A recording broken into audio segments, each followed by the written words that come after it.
I think it's totally ridiculous. Everybody thinks so. We've heard more talk of Donald Trump and impeachment again. This reflects in part the new Democratic majority in the House, but also the expectations that the Mueller probe is going to yield something that's incredibly damning to the Trump presidency. Once the Mueller probe is concluded, that might be a signal for the Democrats to try to proceed.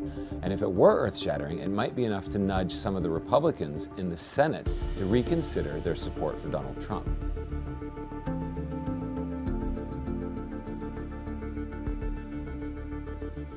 In the entire history of the United States, it's never actually occurred where a president was fully impeached and taken out of office by Congress.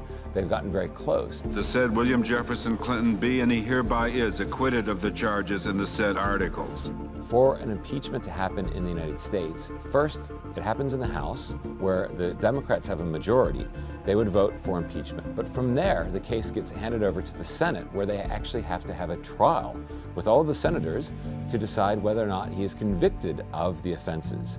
And if that happens, then it becomes a bit more dicey, because the Republicans still have the majority there, and the Republicans historically have been pretty good about standing by their leader, especially when he's in the presidency. We don't get border security, we'll have no choice. We'll close down the country.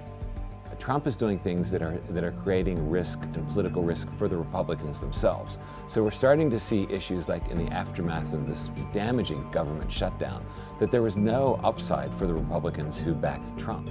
I don't know how any member of the administration or of Congress could think that a shutdown was a worthy pursuit. It never is. So you're starting to see a little bit of daylight between Republicans in the Senate and the Trump White House. There's also the issue of Russia. There's been no president ever as tough as I have been on Russia. So Donald Trump in the White House has lifted sanctions on a particular Russian oligarch.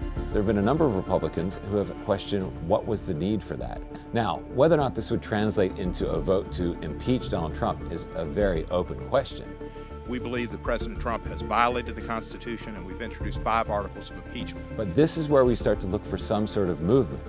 And it's important, too, because the House Democrats have said they wouldn't pursue impeachment unless the public were behind it.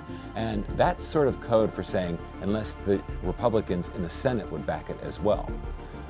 So whatever happens, what's clear is that there's a battle underway to determine what will be the norms in American politics and what is going to be baked into the system by the Trump presidency.